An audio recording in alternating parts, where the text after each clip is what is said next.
Mais non, mais je ne mérite pas d'être applaudi. Merci d'être venu. Après cette bonne pause, on s'est fait une promesse, juste avant la pause, la promesse de réfléchir un peu, de faire un peu de philosophie. Vous êtes des risk managers, ou en tout cas, le management du risque ne vous est pas étranger. On a pris un pari, l'idée qu'on pouvait effectivement réfléchir et peut-être un peu philosopher ce matin sur la question du risque, justement. Ne sommes-nous pas finalement trop omnibulés aujourd'hui par la question de la gestion du risque? Ne sommes-nous pas dans une société du tout sécuritaire? Moi, je n'ai pas les arguments pour vous répondre, mais il y en a un qui les a et qui travaille depuis très longtemps. C'est un philosophe. Je vous demande d'accueillir Michael Fossel.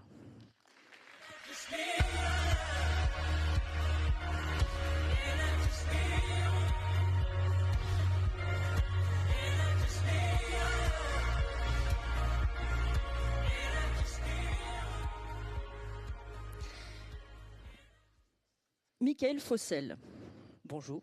Déjà, je vais vous le présenter en 2 mots. Je ne peux pas faire l'ensemble de sa biographie, vous la trouverez sur Wikipédia. On peut quand même retenir que Michael est professeur de philosophie à l'école polytechnique, où la philosophie est devenue depuis quelque temps une matière obligatoire. Donc nos futurs dirigeants sont invités et fortement invités, poussés à philosopher avec vous. Vous êtes également conseiller de la célèbre revue Esprit, et je vais arrêter là et vous me pardonnerez pour la biographie. Je le disais en réouverture de cette plénière, vous êtes en face d'un public qui réfléchit beaucoup sur la gestion des risques dans l'entreprise, dans les sociétés. On en a parlé également en début de matinée.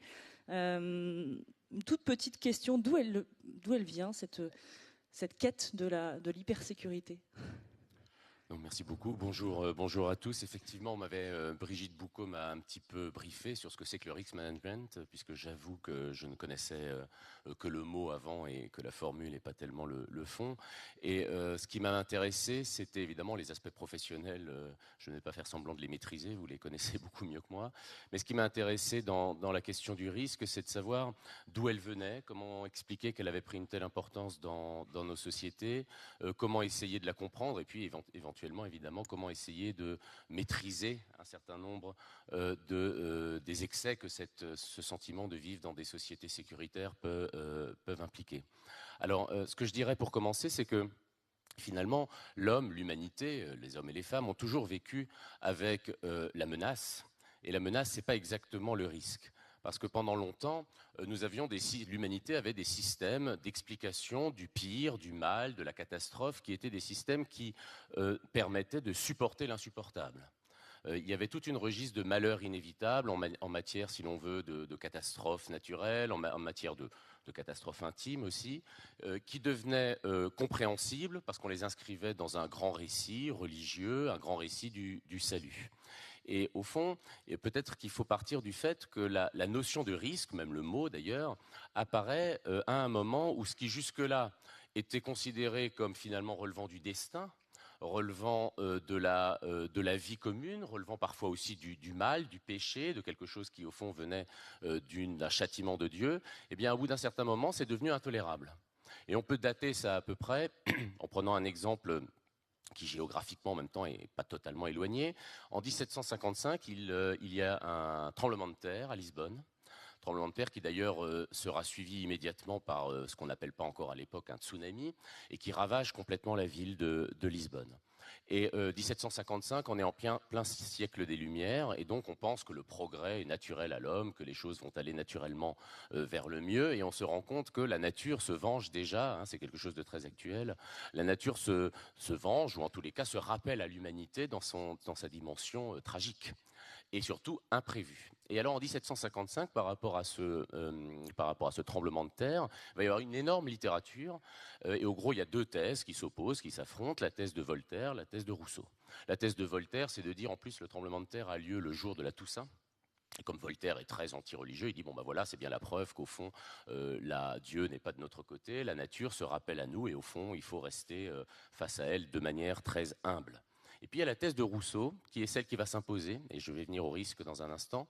Rousseau va dire au fond, bon, effectivement, c'est en un sens une catastrophe naturelle, ses causes sont naturelles, à ce moment-là, il n'est pas encore question de réchauffement climatique, mais il va insister sur le fait que si on n'avait pas construit tous les bâtiments les plus fragiles en bois, en particulier ceux pour la population la plus démunie, au bord du fleuve, au bord de la mer, eh bien, il y aurait eu beaucoup moins de morts. Et donc, il va interpréter dans des termes qui sont encore les nôtres une catastrophe en disant qu'elle n'est pas si naturelle que ça. En tout cas, ses effets, eux, sont liés à des risques pris par les hommes.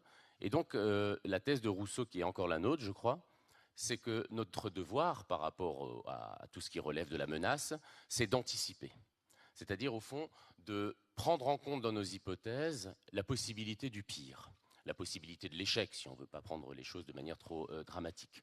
Et je crois que ça, c'est une manière, dans un premier temps tout à fait positive, de rationaliser l'existence en comprenant que, finalement, tout ce que nous faisons, ce que nous anticipons et ce que nous projetons, porte avec lui la possibilité de l'échec, et au fond, pour éviter que cet échec ne devienne la loi ou la règle, essayer d'inclure dans nos raisonnements, a priori, d'inclure ce pire ou ce risque. Je dirais donc que le risque, ce n'est pas exactement la menace. La menace, c'était aussi bien le fait de vivre sous des lois qui n'étaient pas faites forcément pour les hommes. Le risque, c'est la menace en tant qu'on l'inscrit dans une probabilité, en tant qu'on l'inscrit dans un calcul, en tant qu'on l'inscrit dans une forme de rationalisation. Et donc le point important, puisqu'on dit souvent que nous sommes dans un monde de plus en plus dangereux, dans un monde qui est au bord de sa propre disparition, je crois que le plus important à dire, c'est qu'au fond, à mon sens, c'est pas que le monde soit devenu plus dangereux, c'est un autre phénomène qui a eu lieu depuis quelques décennies, c'est que nous sommes beaucoup plus sensibles à tout ce qui jusque-là était accepté pour des raisons religieuses ou des raisons de fatalisme. Nous sommes beaucoup plus sensibles à la catastrophe, à l'échec, et par conséquent, le monde, sur bien des aspects, en particulier la question de la sécurité, est finalement plus vivable aujourd'hui qu'il n'était hier, mais nous n'admettons plus qu'il y ait en quelque sorte des pertes, où nous n'admettons plus qu'il y ait des échecs, et de ce point de vue-là, ou des échecs radicaux, ou des drames radicaux, je dirais, et de ce point de vue, ce n'est pas, encore une fois, la dangerosité du monde, le terme n'est pas très joli, qui a augmenté, à mon sens, que notre sensibilité à l'intolérable. Il y a une extension du domaine du risque. Une extension du domaine du risque dont la profession de risk manager, j'imagine, est une des expressions sociales, parce que nous ne sommes plus, et les entreprises sans doute pas non plus, ne sont plus prêtes à admettre que l'avenir soit totalement incertain. Alors ça, c'est pour l'aspect, je dirais, positif du risque, parce que nous ne sommes plus dans des sociétés du salut, du fait que la religion est beaucoup moins importante, malgré tous ses rappels et ses retours, elle est beaucoup moins importante qu'elle ne l'était. Nous sommes dans des sociétés de l'assurance. La différence entre le salut et l'assurance, c'est que dans les sociétés du salut, je dirais que le risque est reporté au-delà de la vie. Dans les sociétés de l'assurance, nous voulons avoir dans le présent une assurance, une certitude sur l'avenir. Et tout cela, ça a accompagné le mouvement démocratique moderne, c'est-à-dire cette idée que finalement, si je la résume à l'extrême, cette idée que nous pouvons maîtriser, comme disait Descartes, nous pouvons nous rendre comme maîtres et possesseurs de la nature, nous pouvons maîtriser notre avenir. Alors voilà, disons, pour la partie qui fait que le risque, c'est-à-dire, je répète, la menace en tant qu'on la prévoit, la menace en tant qu'on l'anticipe, la menace en tant qu'on essaie surtout de la gérer, de nous en prémunir.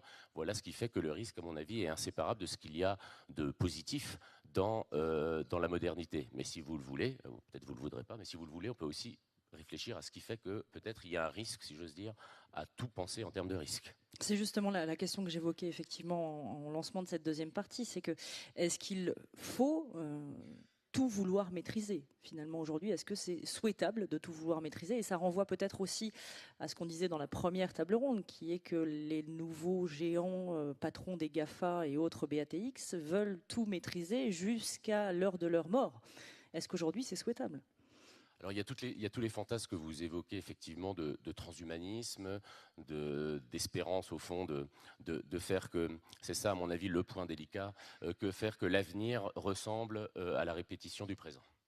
Et qu'en réalité, c'est un peu la tendance de ces sociétés, disons, sécuritaires, ou de ces sociétés, je dirais, où d'une certaine manière, nous sommes tous tenus de devenir les lanceurs d'alerte de nous-mêmes, en quelque sorte. C'est-à-dire nous prémunir contre toute altération, nous prémunir contre toute maladie, certes, mais aussi nous prémunir, c'est ça qui, à mon avis, est tendanciellement dangereux, contre tout événement. Parce qu'en réalité, qu'est-ce que c'est qu'un événement? C'est bien quelque chose qui relève du risque ou de la menace ou de quelque chose que nous ne maîtrisons pas. Alors, c'est pas tellement que le risque en lui-même pose problème, je dirais que plutôt l'idée que l'avenir constituerait pour nous en lui-même un risque. C'est-à-dire le fait qu'il y ait quelque chose de nouveau, le fait que nous ne puissions pas anticiper, quelque chose que nous ne puissions pas anticiper, constitue quand même un peu le sel de la vie, je dirais. Alors évidemment, ça ne vaut pas peut-être dans le champ économique, encore que. Je vois mal comment on pourrait réconcilier à la fois l'impératif d'innovation, qui d'ailleurs de manière souvent un peu naïve met en avant la nouveauté pour la nouveauté, et en même temps le principe de précaution. Je dirais qu'il y a entre les deux au moins une tension qui mérite qu'on y réfléchisse.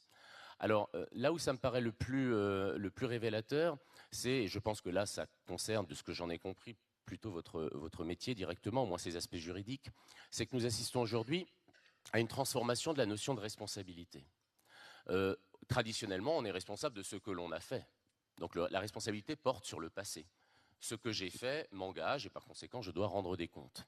Aujourd'hui, pour toute une série de raisons que vous connaissez mieux que moi, à savoir la crise écologique, la crise climatique, disons le sentiment que la Terre est devenue vulnérable, que l'humanité elle-même, on parlait de transhumanisme, était peut-être un épisode dans l'histoire. Pour toutes ces raisons, c'est l'avenir lui-même dont nous sommes responsables, nous sommes devenus responsables. L'idée de la responsabilité aujourd'hui, c'est plus tellement faire en sorte de répondre des actes que l'on a commis dans le passé, c'est prendre en compte la dimension projective de nos actes, la dimension précisément de management du risque de ce que nous faisons. Alors là, c'est un peu pareil, ce que j'essayais d'expliquer tout à l'heure. À la fois, il y a quelque chose de positif, c'est qu'on prend enfin conscience que nous sommes mortels, je dirais, que la planète elle-même n'est pas à disposition de tous nos désirs, qu'elle n'est pas là pour satisfaire la totalité, elle ne peut pas matériellement satisfaire la totalité de nos exigences. Mais là où ça deviendrait préoccupant, c'est si jamais cette responsabilité, non pas à l'égard de l'avenir, mais la responsabilité qui fait au fond que nous serions simplement responsables qu'il y ait un avenir, cette responsabilité deviendrait tellement écrasante que cela nous empêcherait précisément d'inventer ou de nous confronter à l'avenir de manière un peu plus sereine. Je suis un petit peu, inquiet de la manière dont le risque devient parfois les sociétés du risque, comme dit un sociologue Ulrich Beck, les sociétés du risque ont tendance à un certain catastrophisme, c'est-à-dire elles deviennent des sociétés, cette fois-ci, de la déploration ou de la terreur. Alors, je ne veux pas ici apparaître comme un représentant de l'Évangile, mais il y a quand même une parole de Jésus que j'aime bien. Enfin, je ne veux pas, c'est pas que je ne veux pas, mais je ne le suis pas. C'est « N'ayez pas peur ». Alors évidemment, c'est une parole typiquement religieuse. N'ayez pas peur parce que la vérité de l'avenir, elle est après la vie. Bon, on n'est plus dans ces sociétés du salut, je le répète, plutôt de l'assurance. Mais enfin, il faut peut-être quand même garder de cet appel à la confiance, non pas simplement l'optimisme béat. Il y a quantité de raisons de penser en termes de risque aujourd'hui. Mais simplement le fait que le problème de sauver l'avenir, comme on le dit aussi facilement, ça ne veut pas simplement dire faire qu'il y ait demain une humanité sur Terre. Sauver l'avenir, à mon avis, et plus profondément, c'est sauver un désir d'avenir. Un désir d'avenir, ça veut dire un désir pour ce qui est tout de même un peu incertain, pour ce qui va échapper aussi à nos plans. Après tout, je ne sais pas si ça vaut dans l'entreprise, mais ça vaut dans la vie intime. Une joie, un bonheur, c'est avant tout dans l'élément de la surprise qu'il se révèle à nous. Et si l'on veut une vie faite de surprises, il faut admettre aussi une vie faite de mauvaises surprises. Et par conséquent, je dirais que l'anticipation en toute chose, le calcul de l'avenir comme s'il était déjà donné dans le présent, dans la vie intime, dans la vie publique et politique, on n'en a pas parlé, mais je ne vais pas monopoliser trop longtemps votre temps. Dans la vie politique, cette manière de penser que l'avenir est déjà compris dans le présent, me paraît être un frein, en fait, non seulement à l'innovation, mais ça serait peut-être pas le pire, surtout un frein à l'expérience de ce qu'il y a quand même d'humain dans nos vies. Je vais me permettre de rebondir juste sur ce concept, certes très christique, de « n'ayez pas peur ». Puisque nous sommes ici à Marseille, dans une ville où on n'a pas peur d'entreprendre, on n'a pas peur de prendre des risques, et c'est aussi pour ça qu'on s'est permis d'inviter deux figures marseillaises, deux représentants de l'entrepreneuriat, vous allez voir très différents, mais qui portent aussi cette idée qu'il ne faut pas avoir peur d'entreprendre et de prendre des risques. Je vous demande s'il vous plaît d'accueillir Jeanne Lafitte et Gilles Lafont.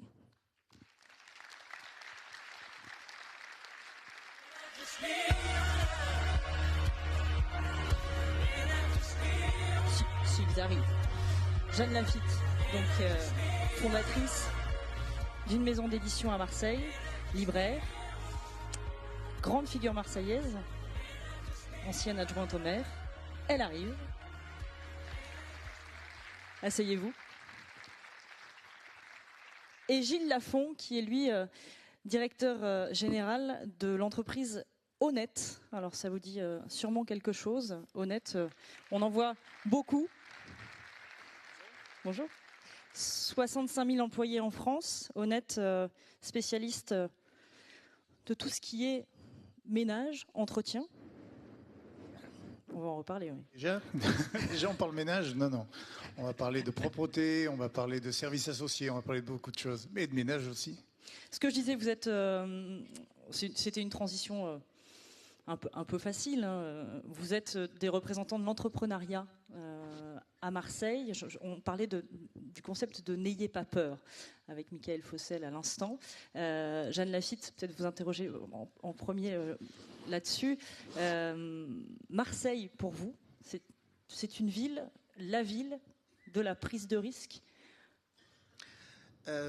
C'est la ville d'abord qui a un langage. Je me permets d'intervenir sur n'ayez pas peur, parce que chez nous il y a une expression dans notre langage marseillais qui dit on craint des gains. Monsieur Desgains, c'est Monsieur Personne, si vous comprenez. Donc c'est une expression marseillaise populaire, mais qui se porte en t-shirt, qui se porte de toutes les façons. Et donc c'est une ville qui par essence est une ville laboratoire, tout simple pour la France, en tous les cas, parce qu'elle est d'une population qui vient d'ailleurs, mais structurellement depuis ces 26 siècles. Donc, appartenir à Marseille, ça veut dire qu'on sait que l'autre vient d'ailleurs et que vous venez d'ailleurs, et on a tout de suite cette espèce de rapport à l'autre qui est naturel. Et nous portons dans nos gènes le fait que nous soyons une ville d'émigrés. Et je crois que c'est un comportement qui est tout à fait spécifique, parce que je ne pense pas qu'il y ait des villes portuaires, en tous les cas, comme la nôtre, face à l'Afrique, qui puissent se prévaloir de ce métissage, qui est quand même quelque chose qui est complètement étonnant à Marseille, qui plaît pas, qui déplaît, mais il n'empêche que le métissage à Marseille fait partie de notre image, et nous avons ces vagues de population qui viennent vers le port. Et ces vagues de population qui viennent vers le port, c'est tout simplement ceux avec qui nous échangeons, mais ceux aussi que nous recevons, tout simplement. Et j'ai eu une expérience en tant qu'élu qui était très, très intéressante, parce que j'essayais de savoir combien j'avais de touristes qui venaient à Marseille. Vous étiez adjointe au tourisme, c'est ça? Pardon ? Vous étiez adjointe au tourisme pendant une quinzaine d'années. Au tourisme, c'était quelque chose que je ne connaissais pas du tout d'ailleurs, parce que le tourisme et la ville de Marseille n'avaient absolument aucune idée commune, parce que c'était une ville ouvrière, et donc le tourisme à l'époque, ça n'intéressait personne, et ça faisait peur même, je dois dire. Et dans le chiffre des touristes, il y avait 60% de touristes non marchands qui viennent chez parents et amis. On peut se dire que si on vient chez parents et amis dans l'année, c'est pas forcément pour du tourisme, c'est peut-être pour trouver un emploi, c'est peut-être pour rencontrer ses parents, c'est peut-être pour trouver une femme, c'est peut-être pour... Et le regroupement familial est chez nous très important. En tant qu'élu, j'ai dû faire des mariages, et j'avais bien 50% de faux mariages par rapport à des vrais mariages. Et donc il fallait s'y faire. C'était pas très agréable de passer son samedi à faire des faux mariages, mais ça fait partie du lot, quoi. Je veux dire, donc que voulez-vous, on accepte par force, parce que j'étais allé voir le préfet pour lui dire, écoutez, j'ai autre chose à faire que de faire des faux mariages. Et il m'avait dit, mais madame, du moment que vous avez un certificat médical et que vous avez ce qu'il faut, vous êtes obligé de le faire. Or, ça fait partie de Marseille, voilà. Quand vous dites ville laboratoire, c'est-à-dire qu'il se passe ici ce qui ne se passe pas ailleurs, c'est une ville qui est en dehors de tous les codes français? C'est-à-dire qu'il faut comparer des villes qui se ressemblent d'abord. Les touristes, on leur demandait pourquoi ils venaient à Marseille, parce que c'est un port. C'était 80% des réponses.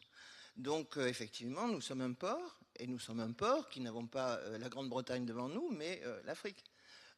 Et le commerce se passait par le Moyen-Orient à l'époque et plus loin, et nos intérêts étaient aussi tournés vers l'Afrique assez fréquemment, avec les colonies, voilà.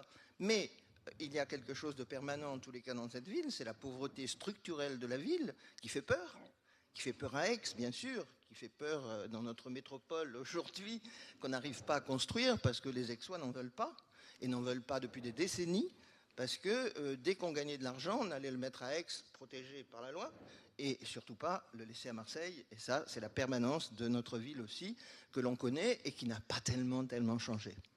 Malgré Saadé et malgré la CMA, je dois dire que les choses n'ont pas tellement changé. Famille Saadé, donc, qui dirige le groupe CMA-CGM. Cette pauvreté fait que l'État doit regarder Marseille autrement, et il la regarde autrement, puisque quand on allait si mal, et j'étais adjointe à ce moment-là, évidemment, la seule solution, on se tourne vers l'État. Et on a proposé à ce moment-là, et on a concocté cet euro-Méditerranée pour essayer de retrouver une dynamique à Marseille qui est formidable aujourd'hui, mais qui a commencé en 92.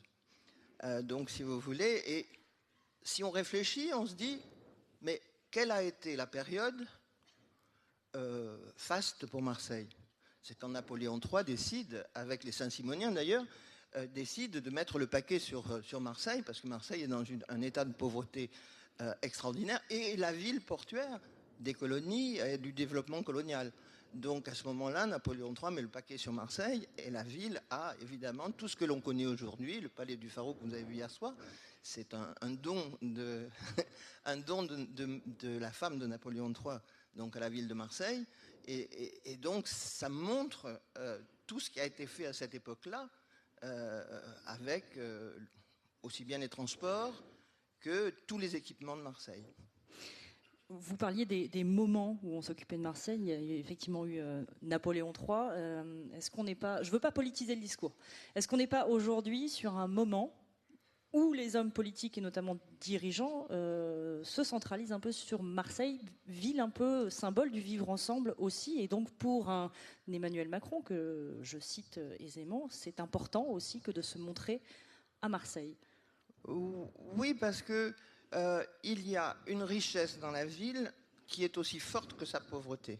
La richesse, c'est, nous en avons parlé, c'est le milieu scientifique et médical qui est absolument remarquable, et cela depuis 26 siècles quand même. Je veux dire, c'est pas d'aujourd'hui, c'est pas d'hier, c'est de toujours. Bon. Et cette capacité scientifique existe au service du négoce, bien sûr, et apporte, chaque fois que des pans de l'économie arrivent à s'effondrer, les nouvelles technologies ou les sciences apportent des nouveaux secteurs pour faire redémarrer les choses. Je dirais que la réparation navale à Marseille a complètement disparu l'espace de, on va dire, une quinzaine d'années. Et je voyais le besoin des loueurs de bateaux de luxe qui demandaient à venir dans le Vieux-Port, ce qui était complètement exclu. Et ils demandaient quoi? Ils demandaient des nouvelles technologies pour les réparations dont ils avaient besoin. Et il se trouve que 20 ans après, ils sont là. Ils sont là, et la réparation navale recommence à exister pour le besoin des croisières et le besoin des loueurs de bateaux et les réparations de voiliers, etc. Parce que les nouvelles technologies sont là et parce que le milieu scientifique est puissant. Donc c'est une ville qui a une capacité à se réinventer et à réinventer toujours de nouvelles idées pour avancer. Toujours. Donc on est sur la question de la prise de risque. Toujours. Donc je crois qu'on vient la regarder, peut-être par cette dichotomie, ville d'une pauvreté incroyable, 60% ne paient pas l'impôt, je veux dire, on a des problèmes dans les cités, on a des problèmes de sécurité, on a des problèmes que vous pouvez cibler dans vos réunions, bien sûr, mais il n'empêche que la ville s'en sort toujours. Et si elle s'en sort toujours, c'est pas grâce aux Parisiens, hein. C'est grâce à quoi? Comment? C'est grâce à quoi? C'est grâce à d'abord, je pense que le milieu scientifique est actif parce que le terrain est favorable. On a fait quand même des espaces qui sont séparés les uns des autres entre Lumini pour les mathématiques ou pour... vous avez Château-Gombert, vous avez différents espaces comme ça. Aujourd'hui, nous avons réussi à avoir une seule et même université avec l'AMU qui a été créée il y a quelques années. Et aujourd'hui, l'université enfin travaille ensemble et commence à pouvoir avoir peut-être une image lisible au bout de 2 ou 3 ou 4 ans une image lisible pour l'extérieur. Parce que jusque-là, c'était le droit à Aix, les lettres à Aix, parce que c'était dangereux, donc on mettait ça à Aix, et les sciences à Marseille et la médecine à Marseille. Et aujourd'hui, tout cela est dans la même université et les étudiants, enfin, circulent entre les deux villes, mal d'ailleurs, on espère beaucoup dans la métropole, mais circulent quand même. Pardon, mais vous parlez effectivement d'un vivre ensemble facilité à Marseille, mais moi je parle de l'extérieur, je suis lilloise, je m'en excuse, mais est-ce qu'il y a une grille de lecture pour pouvoir vivre et s'épanouir à Marseille ? Oui, écoutez, Marseille c'est d'abord un territoire qui est 3 fois plus grand que celui de Paris, puisque nous avons 24 000 hectares de territoire, sur la ville, j'entends, avec 11 000 hectares, oui, urbanisés. Donc il y a une place folle.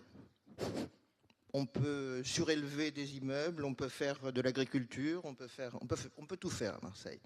Donc ça c'est le premier point, le territoire. On a une ouverture sur la mer qui est exceptionnelle et un golfe qui est le plus beau du monde. Je n'exagère pas, j'ai beaucoup voyagé, je trouve que c'est le plus beau du monde. On lui pardonne. D'autre part, on arrive à offrir, si vous voulez, une qualité de vie qui aujourd'hui commence à être reconnue. Je dis aujourd'hui commence à être reconnue parce que jusqu'à un certain temps, disons les années 90, les Marseillais, leur grand défaut, c'était de tourner le dos à la mer. Et on disait qu'ils ne profitaient pas de la mer et qu'ils ne se rendaient pas compte que c'était leur capitale et que c'était leur richesse. Et en fait, on a 2 richesses à Marseille. C'est l'eau douce, parce qu'on a toute l'eau que l'on veut grâce à Montrichet et grâce aux équipements que nous avons, et donc l'eau de mer. Et tous les urbanistes sont d'accord pour dire que les villes qui ont de l'eau douce et de l'eau de mer qui se rencontrent sont éternelles. La preuve est Marseille. Belle conclusion. C'est là qu'on voit qu'elle a été adjointe au tourisme quand même pendant une petite quinzaine d'années. L'ouverture sur la mer, on en parlera bien évidemment tout à l'heure parce que c'est un élément extrêmement important. N'hésitez pas d'ailleurs, je le rappelle, à poser vos questions. Il y a le numéro juste derrière moi. Posez vos questions par SMS, on y répondra avec plaisir. Je me tourne vers Gilles Lafont. Alors autre structure que celle de votre entreprise Honnête, un peu plus classique, on va dire, grosse entreprise, origine marseillaise. Aujourd'hui, vous avez 65 000 65 salariés. 000 collaborateurs. On fait 65 000 bulletins de salaire, ce qui représente à peu près 50 000 salariés équivalent temps plein. Et on est Honnête sur une entreprise, alors là, 100% marseillaise, familiale. Oui. Comment vous la définiriez, cette entreprise ?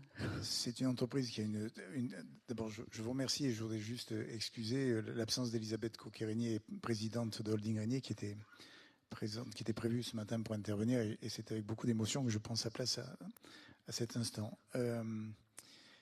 Comment je la définirais ? C'est une entreprise qui a une triple caractéristique. Et j'insiste sur cette triple caractéristique. C'est une entreprise qui est patrimoniale, qui est familiale, et qui est provincial. Et en disant ça, je répète des mots que j'entends dire à longueur de journée dans les réunions que je peux avoir dans les instances de gouvernance de l'entreprise. Alors, patrimonial, ça veut dire qu'une famille a décidé d'investir et de réinvestir depuis maintenant 4 générations dans cette entreprise en considérant que ça faisait partie d'un patrimoine qu'on lui avait transmis et qui lui appartenait de le transmettre elle-même à ses enfants. Je suis heureux de le dire aujourd'hui, la 4e génération de l'entreprise est dans l'entreprise, elle est dans l'efficacité, elle est dans le projet, elle est dans l'envie, et donc nous avons beaucoup de chance d'avoir cette possibilité qui nous est offerte d'avoir 2 membres, 2 arrière-petits-enfants d'Hippolyte Régnier, fondateur, qui sont présents dans l'entreprise et qui ont le souhait de s'y développer et de s'y épanouir. Donc c'est une entreprise patrimoniale, c'est une entreprise familiale aussi. Et dans familial, il y a un regard que l'on porte sur l'action que l'on mène au quotidien, qui est peut-être empreint un peu plus de bienveillance et d'attention que ce que l'on peut l'avoir lorsqu'on est détenu par des capitaux financiers. Alors, je pense que j'ai peut-être des collaborateurs dans l'entreprise, quand ils m'entendent dire ça, ils doivent se dire oui, mais quand même, oui, bien sûr, il y a de la rigueur, il y a de la nécessité de choix, il y a de la nécessité dans nos stratégies qui font que par moment on prend des décisions qui sont difficiles à engager, mais nous le faisons chaque fois avec ce regard-là de porter sur La question qu'on se pose, c'est ce qui est bon pour l'entreprise doit être bon pour le collaborateur. Et ce qui est bon pour le collaborateur sera bon pour l'entreprise. Enfin, c'est une entreprise provinciale. Et on est attaché à ça, comme le disait Madame Lafitte, on est attaché à cette appartenance à ce territoire. On le défend, bec et ongle. Même si aujourd'hui nous sommes présents sur 7 pays à l'international, si nous sommes présents sur des métiers qui nous amènent très loin de nos bases, nous avons gardé un peu ce côté Rastignac.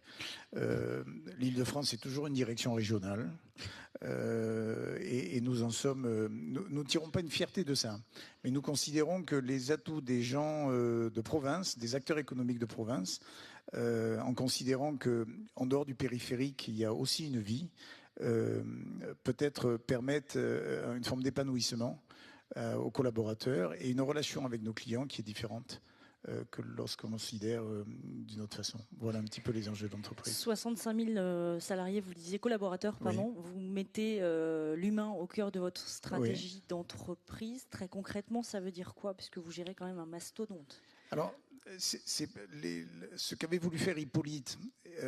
Alors Hippolyte, c'est le fondateur. Donc il y a 150 ans de cette entreprise, une petite agence ouverte sur le port. Qui démarre sur le port de Marseille.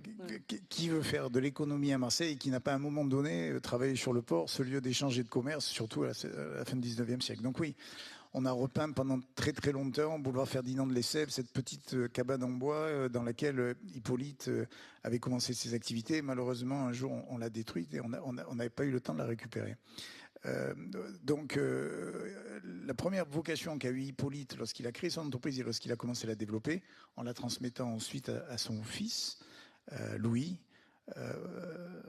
pour lequel j'ai une pensée particulière aujourd'hui, c'est d'avoir fait des collaborateurs à qui il confiait des missions des intrapreneurs. C'était son mot. Des intrapreneurs. C'est-à-dire qu'il leur disait, écoutez, la vie est compliquée, la vie de l'entreprise est compliquée, créer une entreprise et la développer, c'est compliqué, il faut prendre des risques. Je vais vous demander de prendre les risques que vous êtes en mesure d'assumer. Alors on est en plein dans les risques. Assumer les risques de développement, assurer les risques de commerce, assurer les risques de croissance. Moi, derrière, je vais assurer le risque de l'administratif, je vais assurer le risque du financier, je vais assurer le risque de la trésorerie. Et donc, il a permis ainsi à des collaborateurs d'avoir à la fois cette vocation d'entrepreneur, tout en étant sécurisé par cette capacité qu'il avait eue à créer un cadre administratif, juridique et légal qui venait de Marseille et qui était donc très structuré, en leur donnant cette sérénité-là. Donc c'est en cela que je dis que nous avons autour de nous non pas 300 directeurs d'agence, mais nous avons 300 intrapreneurs dont la vocation quotidienne est de satisfaire les clients. Le bonheur total, pouvoir entreprendre avec en plus un filet de sécurité. Tout à fait. C'est un la prise de risque maîtrisée. La prise de risque maîtrisée, oui, tout à fait. La prise de risque maîtrisée dans un contexte compliqué qui concerne nos métiers, parce que ce sont des métiers à forte intensité de main-d'œuvre, donc à faible valeur ajoutée capitalistique, même s'ils ne sont pas consommateurs de cash, ils ne sont pas non plus très fortement rémunérateurs. Donc il nous appartient d'être très vigilants sur la façon dont on gère, la façon dont on compte à la fin du mois, et la façon dont on engage aussi les dépenses. C'est en ça peut-être aussi qu'une entreprise familiale est un peu plus regardante sur un certain nombre d'aspects de son bilan ou de son compte d'exploitation pour essayer de respecter des engagements qu'elle se doit d'avoir à la fois vis-à-vis d'elle-même et vis-à-vis des collaborateurs. J'avais une question qui a été posée en rapport peut-être avec ce qu'on a dit pour la première table ronde. Vous évoluez dans un secteur, donc celui de la propreté au sens large, qui peut être entre guillemets attaqué par les robots. Oui. Le développement donc de cette fameuse intelligence artificielle, voilà. Comment vous voyez arriver cette révolution, qui est la révolution de l'intelligence artificielle dans votre métier spécifiquement? Alors, c'est difficile de dire parce que je ne l'ai pas dit et je m'en excuse, mais le groupe, c'est 80 savoir-faire, c'est 6 métiers et donc c'est très compliqué d'avoir une vision globale et de vous faire partager une vision globale. Donc c'est plutôt métier par métier qu'on se doit d'avoir cette approche, même si en centrale, depuis maintenant 2 ans et demi, on a instauré une division pour gérer justement cette transition vers le numérique et le digital, Pourquoi? Parce que l'intelligence artificielle commence à arriver un peu de partout, même dans nos métiers, notamment sur les objets connectés, notamment sur la gestion d'une forme nouvelle d'entretien qui est plutôt orientée vers le nettoyage à l'usage ou l'entretien à l'usage que le nettoyage entre guillemets au forfait. Donc on se doit d'engager tout ça. On est dans un métier qui est quand même lié à l'humain. L'humain est au cœur de notre process. Donc tout ce qui doit être fait, tout ce qui est engagé aujourd'hui en matière d'intelligence artificielle ne doit pas nous enlever de l'esprit que nous sommes au quotidien avec des personnes auxquelles nous devons aussi apporter le confort que donne cette intelligence artificielle. Donc tout ce que nous instaurons aujourd'hui dans ce qui est digital et numérique va plutôt pour alléger la charge et le métier, plutôt que pour réorienter ce métier vers autre chose, sauf sur les grands aspects comme notamment le nettoyage à l'usage. Ça, c'est pour le métier purement de la propreté de base, le tertiaire. Après, sur d'autres métiers, notamment comme le travail temporaire, où nous sommes un des 10 premiers acteurs du marché français, ou sur le métier de la sécurité, où nous sommes partis des 5 premiers. Là, bien sûr, l'intelligence artificielle intervient notamment sur les process de télésurveillance ou de vidéoprotection. Ils interviennent à tout instant dans la mise en place d'algorithmes spécifiques pour matcher les compétences avec des besoins, pour faire valoir un certain nombre d'efficacités que nous donnent plus aujourd'hui les moyens techniques liés à l'informatique et nous donneront demain l'intelligence artificielle. Mais quelle que soit la prise de conscience que l'on doit avoir vis-à-vis de ce process d'intelligence artificielle et que nous souhaitons et que nous intégrons dans nos process, en ce qui nous concerne, nous aurons toujours 65 000 personnes qui, tous les matins, effectueront un geste. Et ce qu'il nous appartient de faire, c'est que ce geste soit le plus efficace et le moins douloureux. Le geste irremplaçable. Le geste qui, heureusement, est irremplaçable. La propreté, c'est un acte technique, mais la netteté, c'est un regard. Et ce qu'il appartient aujourd'hui à nos clients, alors je suis très vigilant parce que j'ai vu mon client, puisque nous sommes prestataires de propreté, donc M. Dudiezer, tout à l'heure, que j'ai salué en arrivant, on entretient avec nos clients cette relation-là qui nous permet de dire, effectivement, est-ce que ce plateau est propre ou est-ce qu'il est net? L'important, c'est qu'aujourd'hui, hier, il fallait qu'il soit propre. Ce qui nous appartient de faire, demain, c'est qu'il soit net. Et pour qu'il soit net, ça veut dire que la maintenance, les éclairages, le mobilier, tout ça participe à cette impression de netteté que l'on devra avoir, et d'autant plus demain lorsqu'on orientera nos prestations vers du nettoyage à l'usage. Sur la sécurité, je ne reviendrai pas dessus, ça a été tout à fait abordé par votre intervenant. L'interrogation que l'on a aujourd'hui, c'est la place que prend la sécurité. Alors, je ne reviens pas sur la sécurité dont vous parliez, mais notre sécurité humaine, la télésurveillance, la vidéoprotection et tous les systèmes d'échange que l'on peut avoir, de reconnaissance, etc. Là, on est dans un domaine qui est appelé par un enjeu sociétal qui nous amène à être de plus en plus vigilants sur les limites que l'on donne à nos prestations et le regard que l'on porte là-dessus. Mais là, c'est Huxley qu'il faut relire, hein. Le temps file. Un dernier mot peut-être, Michael Fossel. J'ai d'ailleurs oublié de citer votre livre « État de vigilance ». Gilles Lafont en parlait. Quand vous écoutez ces deux entrepreneurs marseillais, remettre l'humain toujours au cœur du système, est-ce que ça vous parle en termes de réponse face au tout sécuritaire ? Certainement, bien sûr, la nécessité de mettre non seulement l'humain d'ailleurs, mais enfin je dirais du sensible en fait, là où on aurait tendance maintenant de plus en plus à mettre ou du processuel, du mécanique, me paraît nécessaire. Après, ça a été évoqué à la fin de votre échange, la question de savoir ce qui relèvera plus tard de la robotique, de la mécanisation, ce qui doit rester proprement humain. Bon, là-dessus, je pense pas qu'il faille, souvent on a des visions justement là aussi catastrophistes, je pense pas qu'il faille avoir une philosophie d'ensemble là-dessus. Il me semble que ça, tout dépend effectivement de ce qu'on considère comme finalement relevant de la spécificité humaine. C'est ça qui est un petit peu étrange à dire aujourd'hui. On est en train de se rendre compte qu'effectivement il y a quelque chose de l'humain qui est d'autant plus précieux que beaucoup de tâches, beaucoup de gestes, enfin peut-être pas des gestes d'ailleurs, beaucoup de mécanismes relèvent désormais de la robotique. Alors pour tout ce qui relève, je dirais, des tâches les plus ingrates, hein, on a parlé de la question de la propreté. Bon, moi, ça me choque pas que des robots, à terme, le prennent en charge, hein. Après, évidemment, là où ce qui me paraît le plus peut-être problématique, c'est que on donne souvent aux robots ou à l'intelligence artificielle le soin de décider à notre place de ce qui doit être vu. C'est plutôt la vidéosurveillance de ce qui doit être jugé. Il me semble qu'il y a quand même une caractéristique humaine qui serait bon de ne pas déléguer aux machines, c'est celle du jugement, et par conséquent aussi de choisir ce qui mérite d'être vu et ce qui doit au contraire rester intime. Donc les robots, oui, mais je dirais avec une certaine modération. Merci à tous les trois, merci de votre témoignage. Gilles Lafont, donc directeur général d'Honnête, merci à Jeanne Lafitte, un grand merci. Donc figure marseillaise. J'ai oublié de vous dire que mon entreprise fait 30 personnes. 30 personnes, 65 000. C'est une belle entreprise. Mais finalement, c'est une belle entreprise qui fait rayonner Marseille, Jeanne.